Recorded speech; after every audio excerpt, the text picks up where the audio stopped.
Hey everybody, welcome back to Tech Odyssey. So today I'm here to talk about the life and death of BlackBerry Mobile. Of course, they came on the scene in 2016 with their very first phone in 2017, which was a big deal. Of course, TCL had made the BlackBerry DTEC 50 and DTEC 60 devices prior to them creating this own brand underneath TCL called BlackBerry Mobile. So it was an exciting time because BlackBerry had decided they were not going to make phones anymore. They were still going to handle the software and the security, but they kind of handed off the baton to another company, which was TCL, so that they could make the devices. Kind of eliminate some of the risk, because if you paid attention a whole lot, the BlackBerry 10 devices didn't sell so well, with the very first BlackBerry 10 device, the Z10, having a huge fire sale, and there were stockpiles of them everywhere that BlackBerry couldn't sell. It just wasn't very popular, so they kind of tried this out. And of course, that's still going on now because thankfully Onward Mobility has picked up the baton and they're going to be making a new BlackBerry, which is a 5G device coming out in 2021, which is really exciting. But unfortunately, things just didn't pan out with BlackBerry Mobile. So they made us 4 devices. There was always the rumor that there was going to be a Key 3, which I was very hopeful for until they made the announcement earlier this year that the BlackBerry mobile licensing agreement was ending on August 31st, and since this is September 2nd, it has now ended. In fact, if you try to go to the BlackBerry mobile website, it refers you to a TCL website where you can still get some support for your device. Here's one of the nuts and bolts though. BlackBerry Mobile can no longer make, produce, sell, design anything that has to do with BlackBerry. All they can do is continue to support the current lineup of devices for up to 2 years, where required by law, whatever that means as far as their contract goes. But there should not be any more security updates. There's not going to be more software updates. I would imagine that this is just only for people who may have some sort of a hardware related issue with their phone. They might can reach out to customer support for that if they're having an issue with the device. But as far as actual anything goes, I mean, they're pretty much done. But of course that had to happen so that they could relicense it to someone else. So hopefully that pans out moving forward. But yes, 2017 was an exciting year. We got the BlackBerry Key2, which I have right here. I have the black edition. The first one, I bought it. Actually, my very first YouTube was an unboxing video. My very first YouTube video was an unboxing of the original BlackBerry Key2 that I shot with I believe my BlackBerry Porsche, my P9983. So it was really cool. I was really happy to do that because I thought it was cool shooting a new BlackBerry unboxing video with an old BlackBerry with an old BlackBerry phone. But this is the black model. Originally, it came out with a 3GB model. It was the silver model, and as you probably know if you had one of these phones, it had some quality control issues. For instance, the first week that I got mine, the screen fell out of it. You can imagine that I was a little upset about that.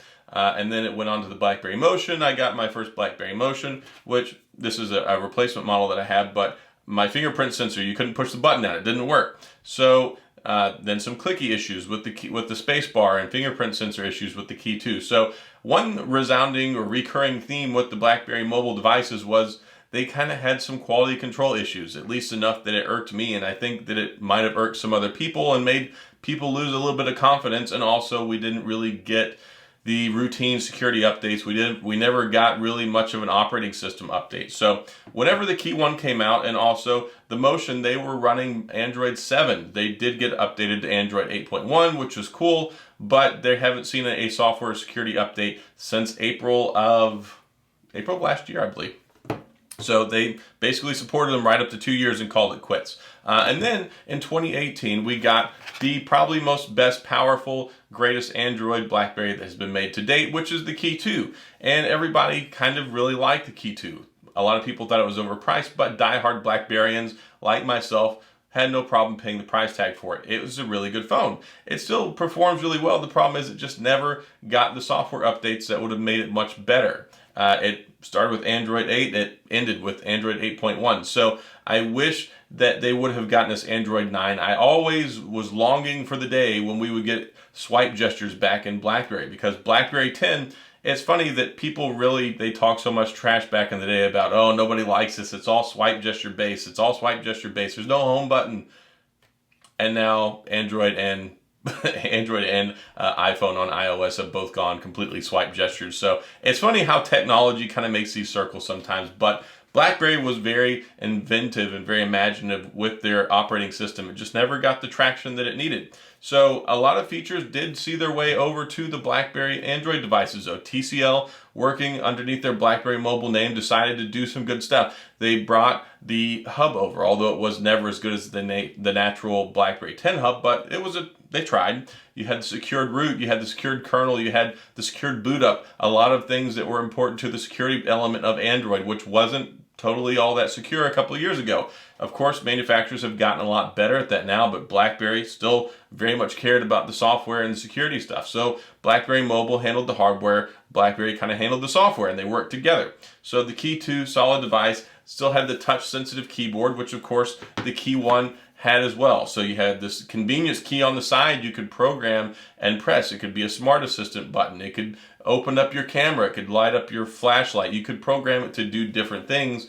And then also the Passport started the whole touch sensitive keyboard, but the Key1 and the Key2 made it where you also had the ability to program individual functions for the letters. So you could press T and open Twitter. You could do a short press. You could program it for a long press. So each button had two functions. And then on top of that, you could use the speed key, which they built into the Key2, which would allow you to use your shortcut keys inside of an app, which was a really nice thing. Because yes, if you're playing a game, you don't want to hit T and open up Twitter. But if you want to, you can hold down the speed key and then hit T. So they did a lot of cool things. It was a very good multitasking productivity device, which BlackBerry has always been known for. It just had some issues. And I don't know if that was a BlackBerry mobile thing or if it was just they were trying to keep overhead and costs low and still try and make a good experience, but not a great experience. And I think the problem really that left us out in the wind was that they were really trying to cater to a consumer market that didn't really want BlackBerries so much anymore. So a lot of us really do want BlackBerries, but BlackBerry's bread and butter, if you will, was always the enterprise, the productivity, the professional sector, governments, local government, well, maybe not local government, but the Department of Defense, militaries, they were trusted around the world. So people knew that if they used one, that they would be secure, that they could be controlled, that if you were to use it, you didn't have to worry about your stuff being compromised. And yes, I think that was still kind of part of the game, but they put them on Best Buy shelves. You could get them on Amazon. They tried to sell them different places and through certain carriers. And people would walk into a store and be like, I don't want this old BlackBerry with the keyboard. I didn't realize they still made BlackBerries. I want this iPhone or I want this Samsung. And I don't blame a lot of people because I've been using BlackBerry since 2005.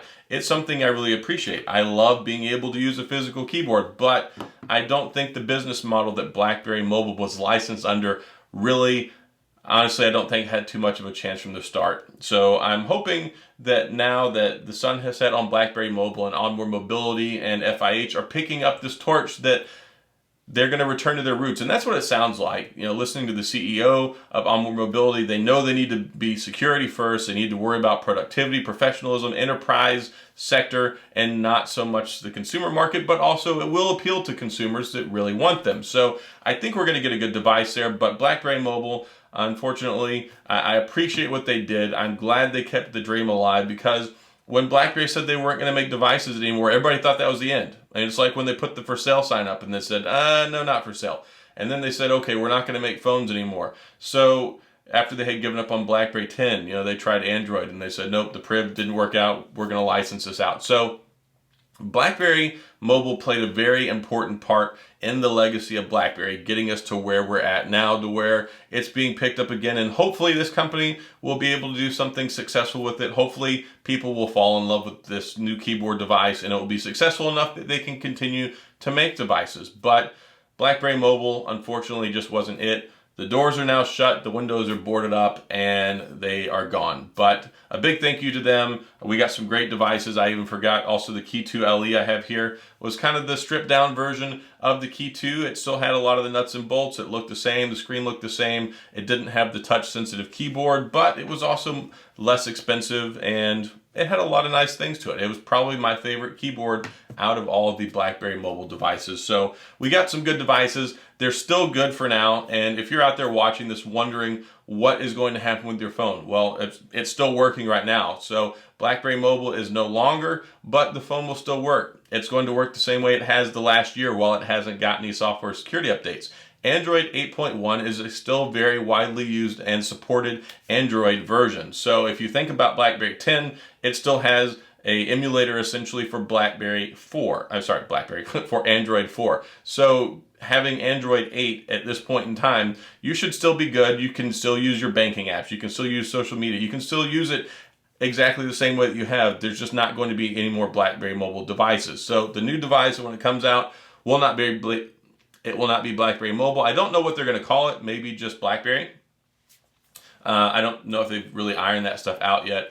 Over time, it's going to be more vulnerable to security threats just because it's not getting regular security updates. But as far as performance, it should work just fine. It should hold up all right. You should still be able to use it. You can keep using your BlackBerry mobile device. So if you're still using a Key2, a Key2 LE, a Motion, of course, think of it this way. The Motion and the Key 1 haven't gotten an update in over a year, and they're still fully functional. So the Key 2 and the Key 2 LE are going to be just fine for at least another year. You can keep using it, be happy with it, hold on to it until the new one comes out, and then you can get a new one that's going to be good for a long time. And it's going to have all swipe gestures because it's going to be based on Android. It'll be based on Android 10 or 11. So I'm hoping that they can make it very much like the BlackBerry 10 experience, put a stellar keyboard on there, give us a good screen, good cameras, all the good things. I'm really excited about what we're going to get with the next BlackBerry, but this chapter under BlackBerry Mobile is ending just like the original chapter ended when BlackBerry stopped making their own phones, and now we have to look to the future and see what we have. But your phone right now is totally fine. You can keep using it, keep enjoying it,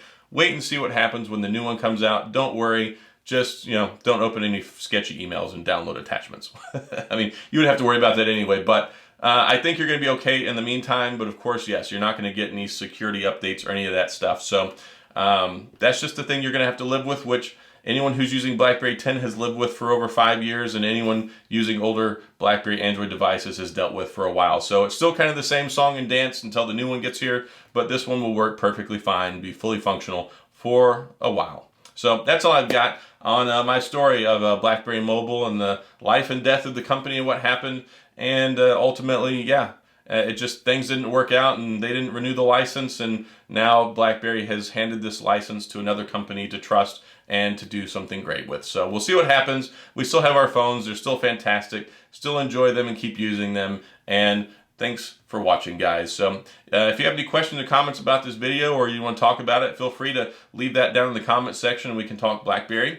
If you enjoyed the video, please hit the like and the subscribe button and the little notification bell if you want updates when new videos come out. And as always, thanks for being here. I appreciate you watching, and I'll see you guys next time.